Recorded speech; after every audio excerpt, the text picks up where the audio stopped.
What's up guys, it is Dan from FightWave, and today I'm incredibly excited to be joined by a guest who has already been on your FightWave schedule programming, but you know we had to bring him on because it has been over a year since we last spoke to him, and right now guys, he is coming off a great win over Sam Kakembo at HEX Fight Series 31, and somebody who I feel like the Australian MMA fan base is just rooting for to really make it to that next level, and I believe truly that he is right there, right here, and right now.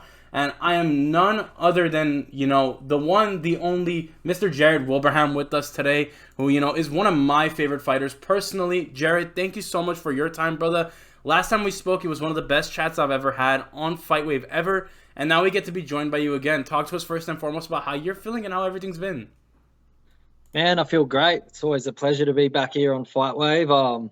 Love the show, so thanks for having me back. But no, I'm feeling good. I come out unscathed out of that last fight, and that's a good feeling because I always usually come out with some sort of injury, but now we're injury-free and happy.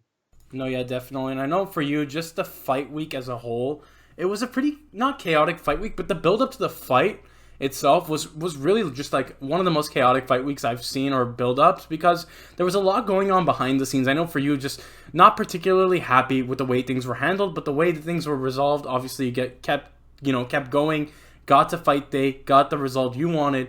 Walk us through just a little bit of the obstacles to get to fight week, because I know for you, dealing with injury prior to the booking against Sam Kakembo, and then, coming into this fight healthy, ready to go, and ready to reinsert yourself into the Australian MMA equation. What was the kind of build-up for this fight like on your end, now that you've had a little bit of time to maybe look back and reflect on it? Yeah, like I'm the sort of person where it's quite easy for me to get a chip on my shoulder. I feel like I'm a very loyal person to the people around me, and I kind of just felt like a few things weren't handled the right way, which at one point it looked like I was going to be without a fight. So that kind of rubbed me up the wrong way. And there was a lot of back and forth between Sam and I. And to be honest, that didn't really affect me too much. I think I've been used to that sort of back and forth in the past with people. I kind of felt comfortable in doing it. But in saying that, I did talk a lot. I did put a lot on the line with my words. I had to go and back it up with my actions and win the fight. So there was that pressure. And then, I lost one of my good mates as well.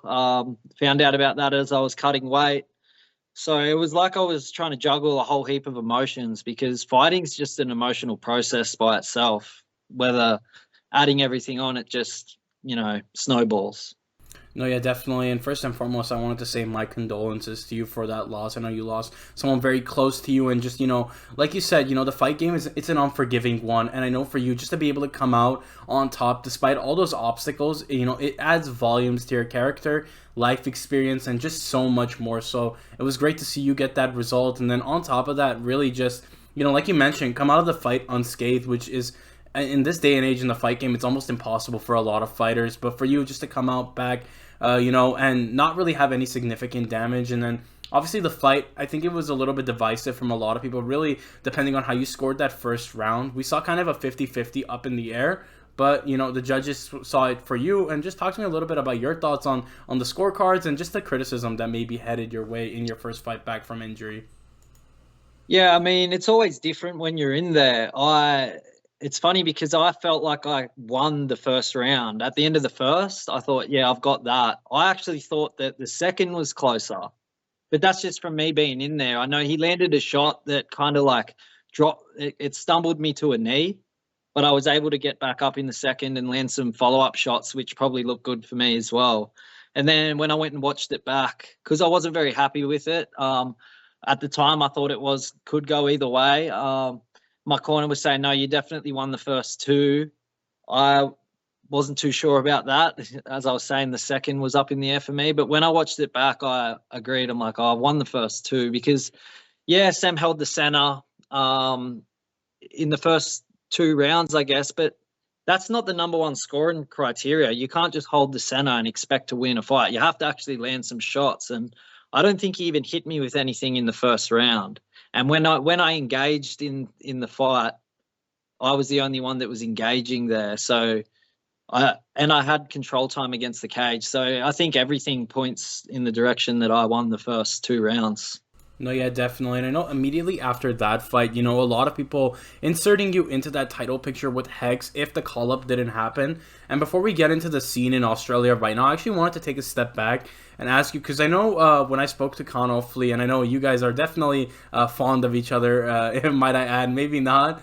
But, a lot spoken about the prospect of you potentially having been on this season of The Ultimate Fighter. And I wanted to ask you, was there any merit to that, just like the possibility of going on this season of The Ultimate Fighter and fighting, or was that just kind of something that Khan said?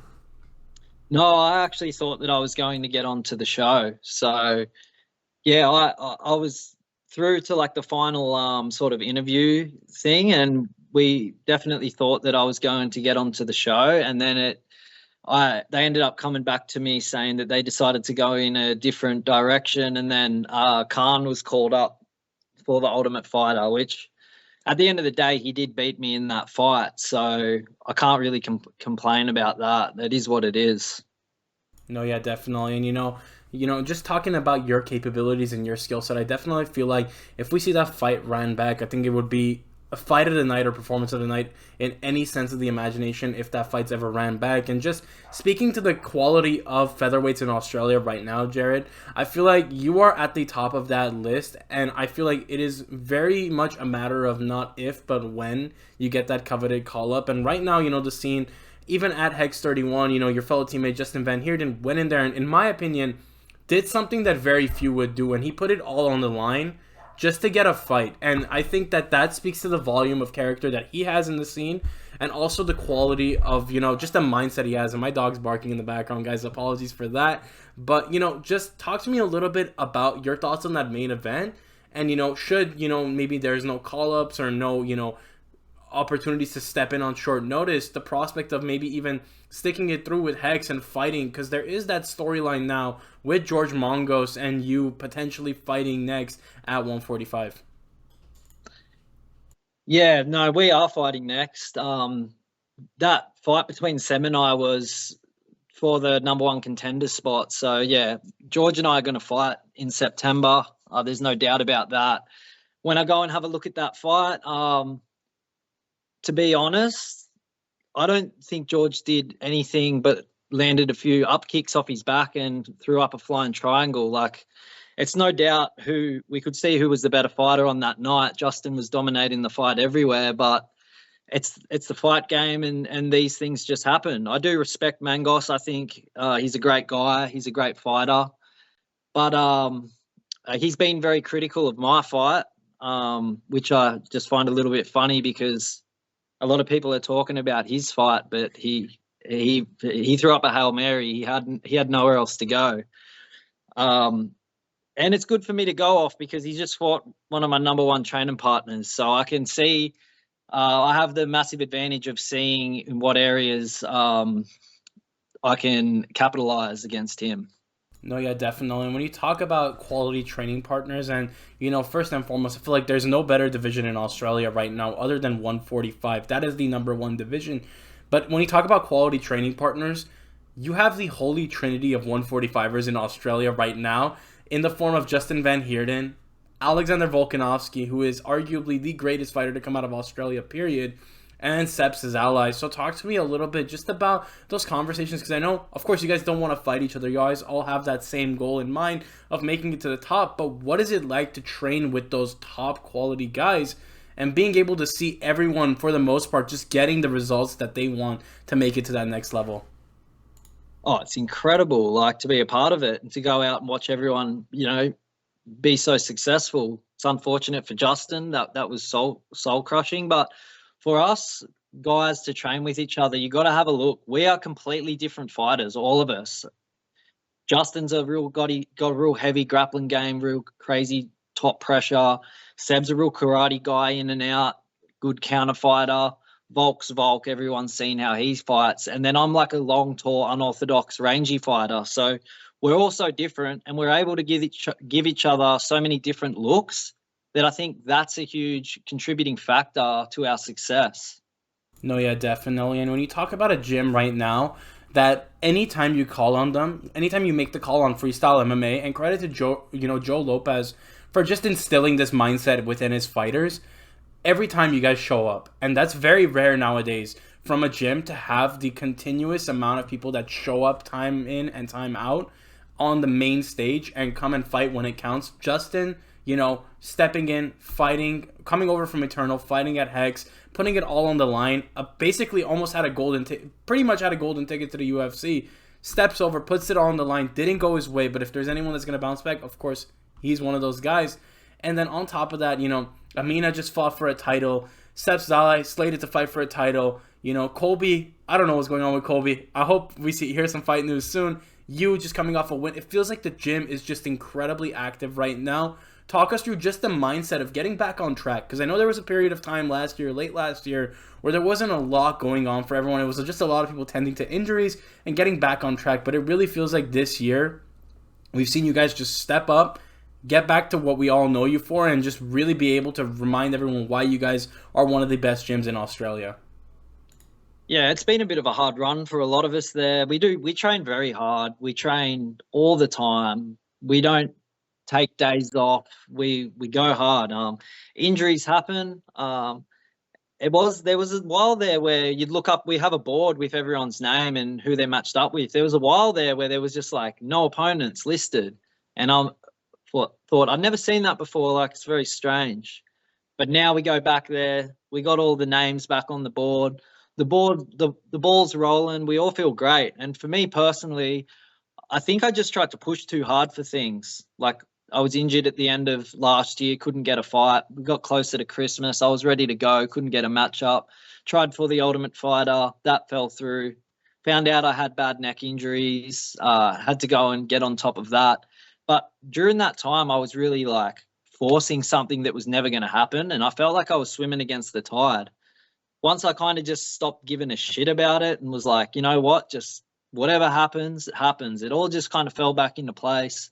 Everything went right. I started enjoying the journey a lot more. And now here we are. No, yeah, definitely. And I know for you, mental sharpness and just really being in tune with your inner, with your inner just, health and mental health, and really just being sharp mentally has been a big thing for you. And I know that, there's no other person in MMA right now that I think would be a better ambassador or someone to confide in, quite like Alex Volkanovski. I know for me, after UFC 294, just hearing him be so candid about his struggles and about that want to really push himself, it was really eye-opening. And I was wondering, what are the conversations maybe like between you and Volk? If you don't mind sharing, of course, just like having those conversations with somebody who's so in tune and open and honest with himself and with the audience at home. What are those conversations like between you guys as teammates and as friends? Yeah, they're good. Like, we're always there to check in on each other and just say, how you doing? I've asked him that a few times. And he's fine. He had that moment where he had to kind of get that out. He's not a person that's going to sit and dwell on things. He kind of let it out, and then it's just a moment to move past it and on to the next, So we are a very open gym. I know I can pick up the phone and call Alex anytime I'm having problems, and he will sit there and give me the time of day. And we're a very close-knit group of guys. So we know that we're there for each other, and yeah, things are well in that avenue. No, yeah, definitely. And I know for you, Jarrett, it hasn't been, the easiest of months. I know, like you mentioned, the struggle to get a fight late last year to early this year to finally getting the fight with Sam to coming out victorious on top.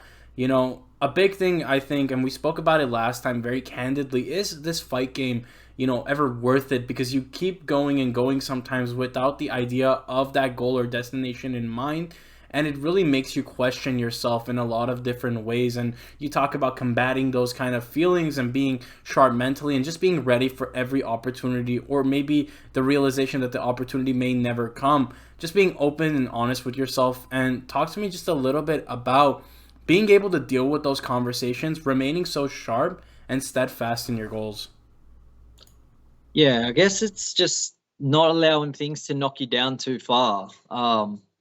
And always understand that something else around the corner is going to knock you down again. So you can't get into a victim mentality in this sport, because the sport is literally against you. And if you start to really let it feel like it's winning that battle, it's just, you're on a slippery slope going downhill.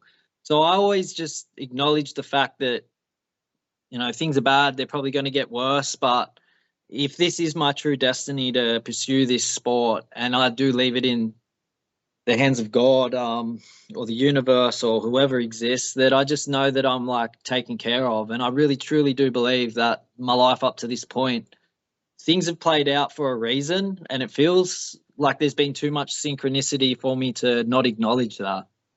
No, yeah, definitely. And one thing I always love to highlight is just the people that fighters surround themselves with. It can really make or break you, and having great people around you is a big part.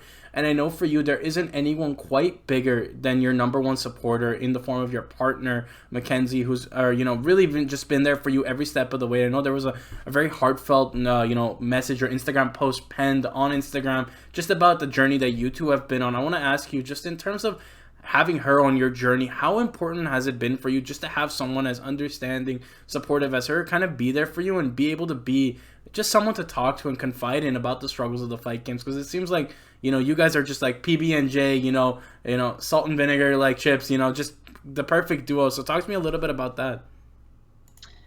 Yeah, it's great. I feel like it's a massive advantage to have someone so supportive who is always there. A lot of people don't have that, but I am pretty blessed to have that. Whether it's down to like her being there for me emotionally, her just preparing like food for me, getting my training clothes together. Like there's all these areas in my life that I'm quite useless at, and she really does like help pick up the pieces. And I'm not even sure if this whole thing would be possible without her. So honestly, yeah, I'm very blessed, very. No, yeah, definitely. And I know it's a quick change of pace, but I would be remiss if I didn't bring this up, that there might be a candidate for the next Steve Irwin of Australia, and his name is Jarrett Wilbraham. Those Instagram, oh my God, I gotta say, the highlight of my day is seeing Jarrett Wilbraham go on some bloke's Instagram comments and just comment fun facts about the wildest critters in Australia. I gotta ask you, is that the best pastime hobby ever? And what is it like just being more knowledgeable about all of Australia's deadliest creatures than 99% of Australia as a whole?